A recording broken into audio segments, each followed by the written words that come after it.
Hi, good afternoon, everyone. Welcome to the Western Heritage Center. My name is Kevin Koistra, and we're really pleased to have a great program today from a friend of ours from the university. The name of the program is the Wyoming Experiment, Western Women, Propaganda, and the National Suffrage Movement. Very appropriate. This is the 100th anniversary of the 19th Amendment, granting most women in the United States the right to vote. Dr. Arendt's talk explores the origins and consequences of Wyoming's suffrage in the first place to grant women equal political rights, the state of Wyoming. So Dr. Emily Arendt is an associate professor of history at Montana State University, Billings. Her areas of research expertise are political, culture in early America, food history, and the history of women, gender, and sexuality in the United States. I hope you really enjoy this program. We've all been looking forward to this, and it's very fitting with the 100th anniversary. So here we go, Dr. Arendt. Thank you. All right, thank you, and thanks to everybody here at the Western Heritage Center for facilitating this. I'm so excited to have an opportunity to talk about this material because this really takes me back to where I cut my teeth as a historian, which was in Wyoming, where I did my bachelor's and my master's degrees. So returning to Wyoming, which is not my area of study anymore, has been so exciting and so much fun. So thank you all for having me here. So 1869, the territory of Wyoming. This is the first known place in the world to grant women full, equal suffrage. Now, in and of itself, this is a momentous event, but it's also pivotal in promoting equal rights elsewhere. The success or the failure of the experiment that was happening in Wyoming would be a crucial part for the larger argument for women's rights elsewhere. This Wyoming experiment, as it came to be known, served as an effective piece of propaganda for grassroots organizations, not only in the West, but all over the nation. So a little bit about the background of Wyoming suffrage. 1869, a brand new inhabitant came to Wyoming, a fellow from Connecticut, Edward Lee, who was appointed as Secretary of the Territory, which had only been incorporated the previous year.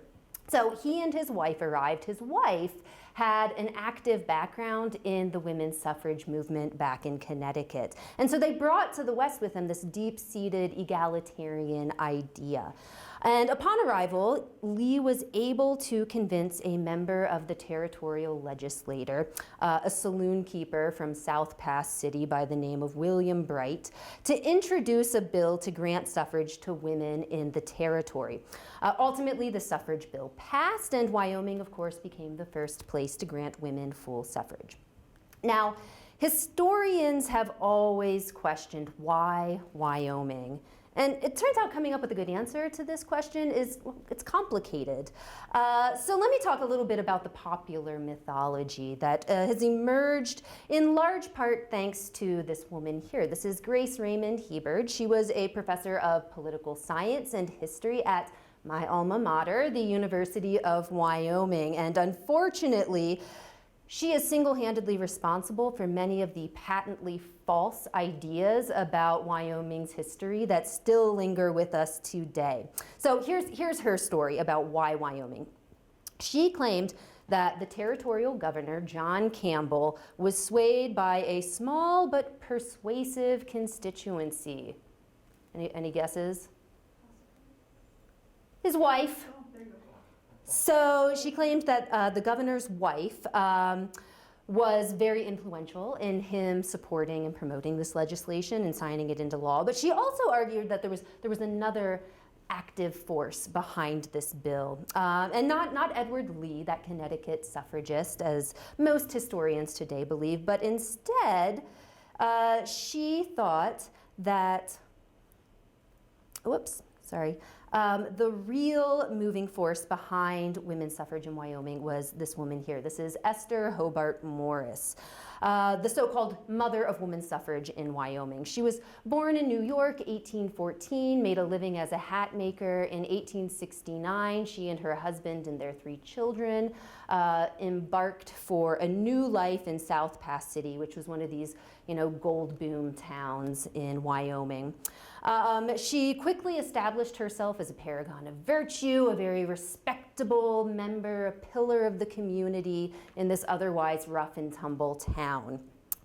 Years later, Herman Nickerson, that you also see pictured on this slide, he was one of the founders of South Pass City and a state legislator up for re-election. He recounted to Grace Raymond Hebard a story. And he claimed that Esther Morris had held a tea party, or was it a dinner party, or was it a soiree? It depends on who he was telling the story to. But he claims that at this party that Morris had held for himself, a Republican, and for his opponent, Bright, a Democrat, that she supposedly put both candidates on the spot in front of dozens of people attending the party and demanded that they each promise to introduce a suffrage bill if they got elected. Now, there's no corroborating evidence for this account. There's numerous factual inaccuracies elsewhere in the story. The whole thing is quite questionable. Nonetheless, Hebard, who actually happened to be best friends with this chap Nickerson, took this as the gospel truth and ran with it. So it's hard for professional historians today to buy into this story that Esther Morris and her supposed tea party were responsible for the origins of women's suffrage in Wyoming. It does make a pretty good story. So other historians in the years since Hebard graced us with her tale have offered perhaps more compelling accounts as to why Wyoming became the first place to grant full women's suffrage. So historian T.A. Larson argued that the bill was designed to create positive publicity for the territory, and that many of the young men in the territorial legislature hoped that it would promote immigration, perhaps bringing more young, eligible women to the territory that was known for its gender imbalance. Others have argued that women's suffrage in the West was won at such an early date because allowing women to vote would better allow the unruly frontier to adapt to the civilized norms of Christian society. Expediency arguments, as I call these, claimed that women had special qualities that should qualify them to vote in order to reduce corruption, improve public schooling, help improve public policy, and sort of bring the air of civilization to these communities in the frontier. Now, combined with the fact that women had greater professional and educational opportunities in the West, it's perhaps only natural that these communities were more amenable to granting women rights than older, more established states where traditional gender norms held greater sway. So whichever of these explanations you want to buy into or combination thereof, I think an equally interesting question, apart from why Wyoming, the one that's really at the heart of my talk today, is what was the impact of this legislation, particularly in terms of the nation at large. So it's within the context of a burgeoning women's rights movement nationwide that I want to situate this story. The documentary record makes two things really, really clear. First, Wyoming's leaders played an important role in promoting women's suffrage nationwide. And that second, the Wyoming experiment itself became a powerful message used by suffragists from coast to coast as a piece of evidence in favor of universal suffrage.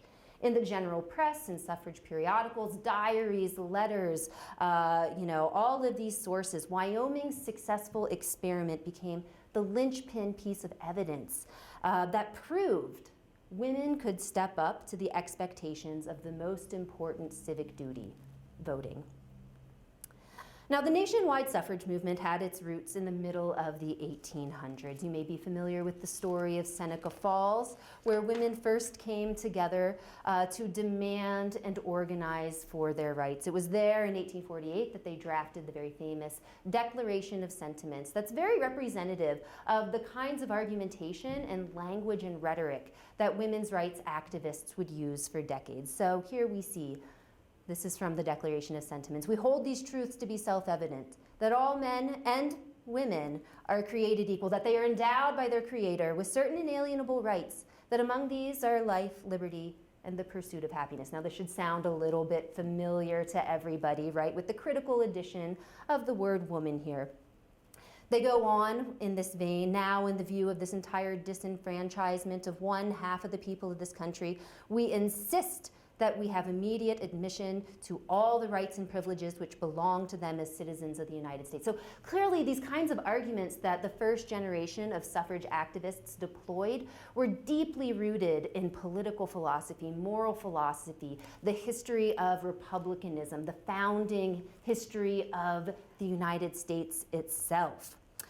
For much of the 1840s, 50s, and into the 1860s, suffragists, despite these powerful arguments, only had very modest success in finding folks that were willing to convert to their cause.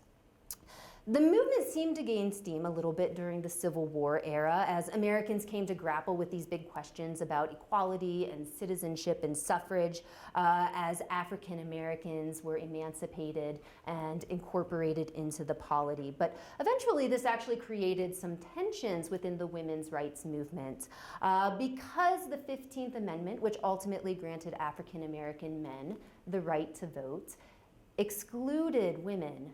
There were a number of influential figures in the movement that refused to support this and instead insisted that they would only support a constitutional amendment if it granted not only African American men, but also all women the right to vote. These divisions were so tense that we actually have a complete split in the movement as it existed at that time. And so on the one hand, you have the more radical wing of the movement that's demanding a constitutional amendment, Elizabeth Cady Stanton, Susan B. Anthony, right? This is what they're arguing for.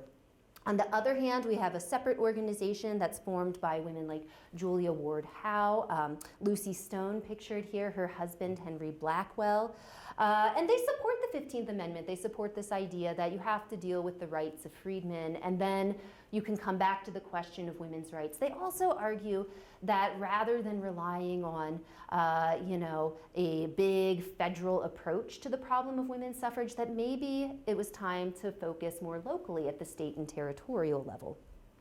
Now, ultimately, as these questions about freedmen dissolve, as Reconstruction draws to a close, those kinds of divisions in the movement disappeared, and we actually see a reuniting between those two separate branches and the formation of the National American Woman Suffrage Association. Now, this, I argue, is a really crucial turning point in the kinds of arguments that feminists were using to demand equal rights. Right, so those kinds of older arguments about political philosophy and republicanism become very outdated, and more activists start making arguments that are practical and expedient. This is, of course, where Wyoming comes in. So initially, in the popular press across the country, you actually see newspapers reporting on the early stages of debates about this legislation that are going through the territorial legislature. They talk about it in early December. So here I have an example from the Cleveland Plain Dealer reporting about how the council had passed the bill and that it would later go to the House. Even really tiny small towns like Anamosa, Iowa, which I have no idea where it is, but we've got their newspaper from early December 1869. Right, they found a space to report that, quote, the Wyoming Senate has passed unanimously a bill granting women's suffrage. Now, of course, you can see here, it's tucked in between a variety of other tidbits of news. And maybe, in any of these papers, it didn't exactly receive top billing. Nonetheless, even before Governor Campbell signed the bill into law, some papers recognized the significance of this bill's passage to the growing women's rights movement nationwide. You can see this expressed here in the Philadelphia Inquirer, which wrote, "Women's suffrage is to be put to a practical test in Wyoming. If the governor does not interpose his veto, and it is to be hoped that he will not, the women's suffrage question will be in fair way to receive an answer.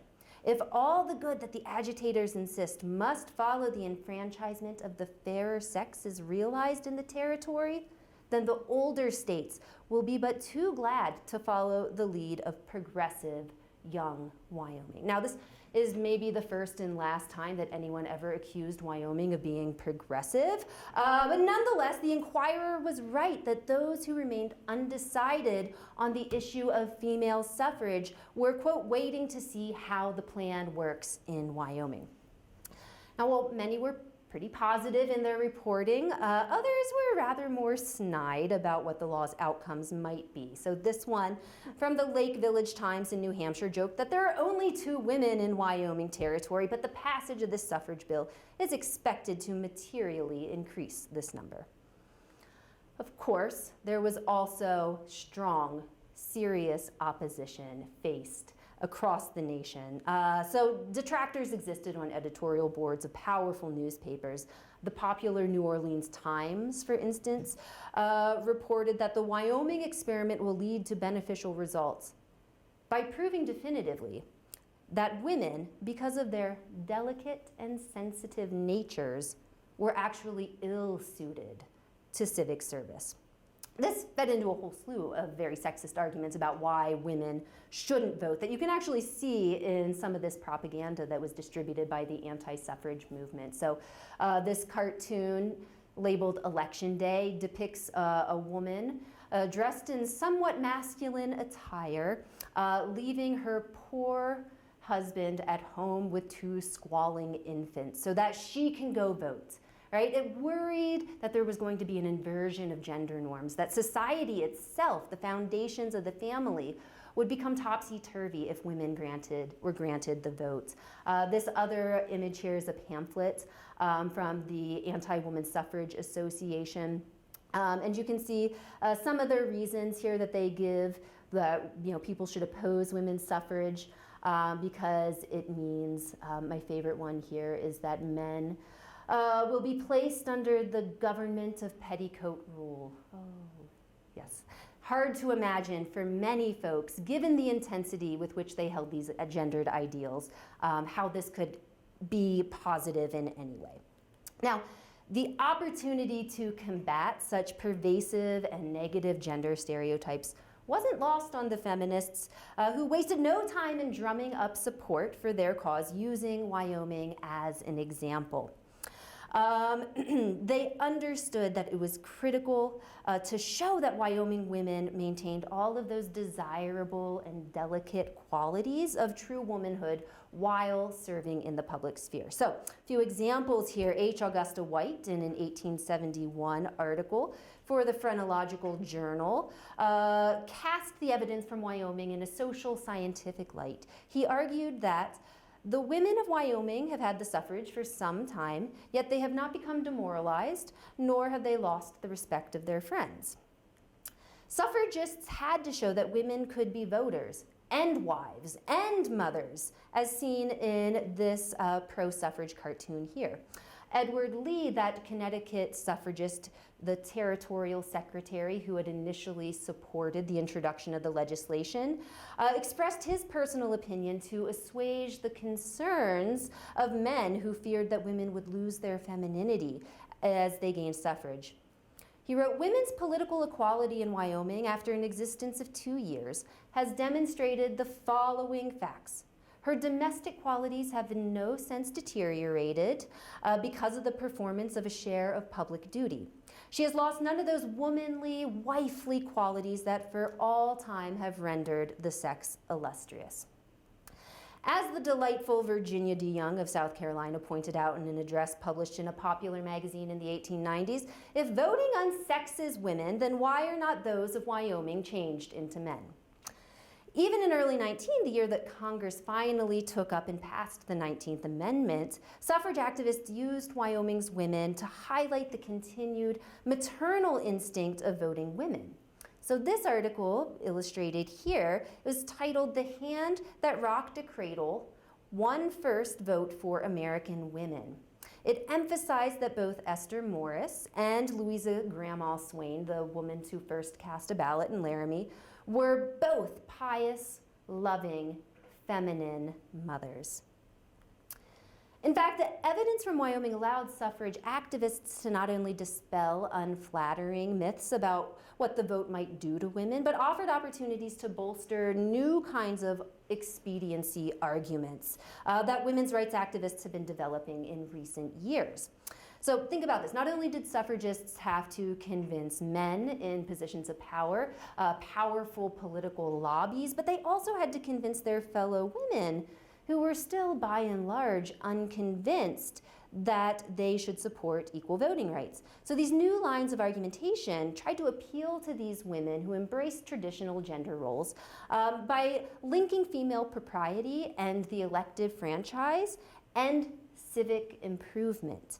So in other words, rather than trying to insist that men and women were somehow different were equal and the same, this new line increasingly became that women were different. And it was those differences that actually necessitated the enfranchisement of women. So women's special characteristics, the one that made them good mothers, their piety, their purity, their domesticity, their morality, all of those things, those would ensure that women would vote in ways that were beneficial to their communities and to the country. The Wyoming experiment offered testimony of women's ability to improve the election process, for instance. So election days had long been incredibly raucous affairs, plagued by drunkenness and disorder. So often, those running for office plied voters literally at the election locations with shots of whiskey as they were going into the polls to vote. So women's presence at elections, and so many were temperance advocates, were incredibly important to promoting stability and sobriety at the polls. A couple of years after women gained the vote in Wyoming, a popular women's magazine published a letter written by J.W. Kingman, who was an associate justice on the Territorial Supreme Court of Wyoming. He wrote, "I think there is no one who will deny that it has had a marked influence in elevating our elections and making them quiet and orderly." This line of thinking continued to be important to nationwide suffrage movements for decades, and Wyoming continued to provide evidence to that effect, especially after it became a state in 1890 and enshrined women's right to vote within their state constitution. Testifying to women's calming effects in the electoral process, ex-Governor John Wesley Hoyt noticed that in our caucus discussion, the presence of a few ladies is better than a whole squad of police. At our first election, before women voted, we had perfect pandemonium. The streets were filled with men, partially intoxicated, all armed with knives and pistols. It was dangerous to pass through them. The bullets were flying at random. At the next election, women voted, and perfect order prevailed at the polls and has prevailed ever since. Another prominent line of anti-suffrage argumentation was that women, if given the opportunity to vote, would simply vote at the direction of their husband or not bother voting at all. And so why give women the right to vote, period? Now again, Wyoming provided evidence to the contrary. Kingman, that territorial judge, became something of a mouthpiece for the suffrage movement and was frequently quoted in the propaganda literature of pro-suffrage groups. He wrote, "At first, there was quite a number of women who refused to vote, but at every election that number has grown less until now, very few, if any, fail to exercise the privilege." Mrs. Helen M. Warren, the wife of Senator Francis E. Warren of Wyoming, likewise confirmed this in a letter to the Women's Column, a very popular women's magazine with national reach. She described her trip to the polls, noting that it was an experience shared by the majority of her lady friends. Edward M. Lee also assured curious observers that Wyoming's female voter was, quote, "content to vote her convictions and was unwilling that her husband should perform the functions of lieutenant governor in his own household." Now, to my mind, one of the most interesting lines of argumentation that emerged was the way that all sorts of positive social benefits would accrue when you gave women the right to vote. So Clara B. Colby, you can see pictured here, was a prominent national journalist and a women's suffrage leader. She actually compiled census statistics to show that Wyoming had fewer instances of crime, insanity, divorce, etc., as compared with surrounding states, Montana.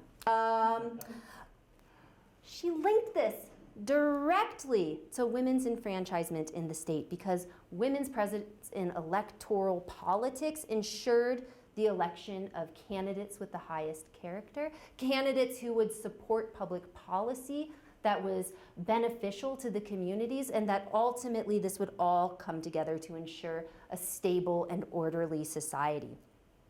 Kingman once again confirmed this in a letter to Lucy Stone, which was read at the 6th meeting of the annual American Woman Suffrage Association in 1874. He noted that several candidates had been defeated on account of their want of good characters who were expected success on party grounds. It is the general sentiment with us now that it will not do to nominate men for whom women will not vote. In other words, Wyoming proved that not allowing women to vote improved every part of society and every part of the democratic process. They purified the notoriously corrupt world of partisan politics. They ensured propriety on election day, and most importantly, their participation guaranteed the election of civil servants of the highest moral caliber. At suffrage conventions, in the periodical press, evidence from Wyoming became a cornerstone of mainstream suffrage arguments by 1900.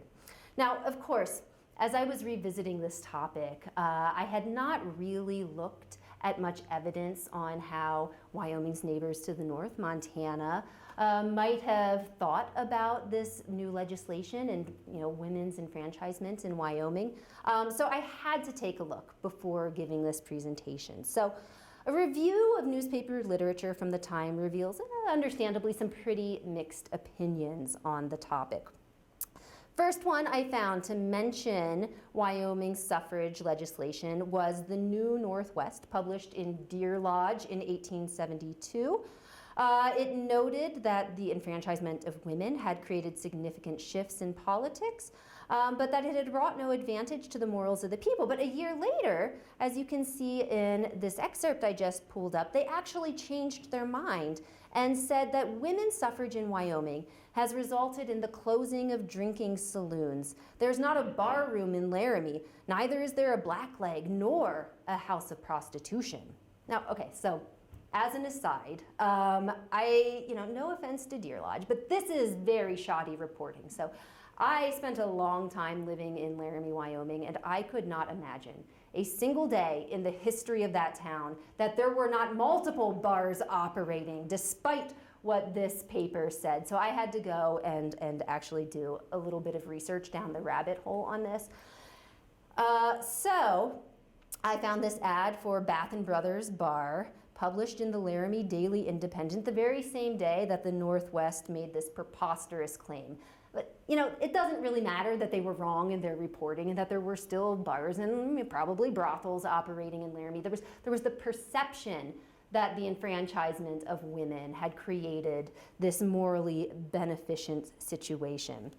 So in the 1880s, of course, as Montana angled for statehood and drafted constitutions to that effect, the question of women's suffrage received much more attention. Again, Wyoming's suffrage experiment came up, not always as favorably as suffragists would have hoped. The Butte Semi-Weekly Miner, for instance, argued that Wyoming, far from showing these benefits of women's suffrage, illustrated the dangers. It argued that by the enfranchisement of women, corruption, trickery, fraud, vice, as political forces already existing, have been reinforced by weakness, indifference, ignorance, cowardice, and imbecility. As a consequence, public morals are laid low and practicable plans for reform lack intelligent support. Despite negative editorials like this, clearly public opinion had begun to shift by the turn of the century, and more positive evidence from Wyoming began to appear in the newspapers. A meeting of the Political Equality Club in Great Falls, Montana in 1896, for instance, received substantial coverage in the Weekly Tribune published in that town. Discussing the case for women's suffrage, they noted that the paper delivered there by one attendee deserved a special notice because it was made largely up of testimony of the wonderful success of women's suffrage in Wyoming during 27 years of practical use.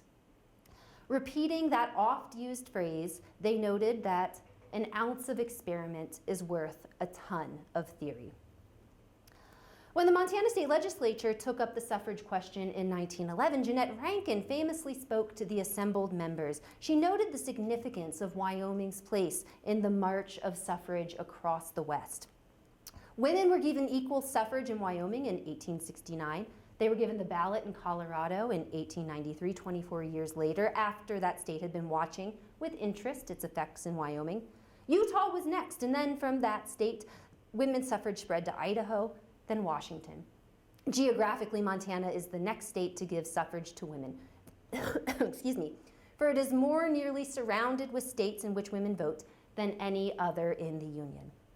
Clearly, women's rights activists in Montana paid attention to what was happening in Wyoming as much as suffragists did nationwide. Despite the significance of the history and example of Wyoming, of course, the battle for equal voting rights continued for years to come, haltingly, unevenly. Some success was met at the state level, with 15 states granting women full suffrage before the passage of the 19th Amendment in 1919. There were a variety of entrenched interests, partisan actors, lobbyists for powerful economic interests like the liquor and the mining industries, and of course female anti-suffragists who had worked to ensure that women's suffrage failed on the national level until popular opinion finally tipped in its favor in the wake of World War I.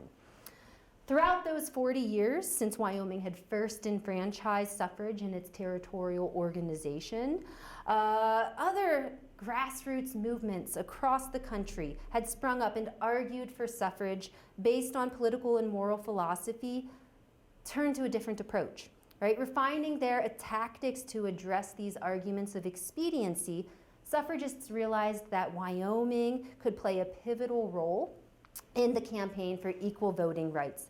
By harnessing evidence from a place where equal suffrage worked, activists across the country were able to demonstrate that the full enfranchisement of women made sense, not only ideologically, but practically as well. Wyoming, in its battle for suffrage and in aiding the battle of others, carved out its legacy as the equality state. Thank you. The pitter patter of 6 people. Do we have any questions? So it took 24 years from Wyoming granting suffrage to the next state, which was Colorado? Yes, it was a very long time. Because so Wyoming passed it as a territory in 1869, and then when they became a state in 1890, they became the first state. So no states had taken up the impetus to do this until Wyoming did it as a state then, after it had done so as a territory. And Colorado comes in 1893 as the first state to grant it after statehood. Yes. Okay. Yep. It's a years. slow battle. I mean, when you're dealing with ideas that are so deeply entrenched in people's, belief system, it's very hard to move the needle on that. Well, they still haven't passed the equal. The Equal Rights Amendment has been languishing Yeah. for, 100 years now. I just a comment, very interesting too, a really great program.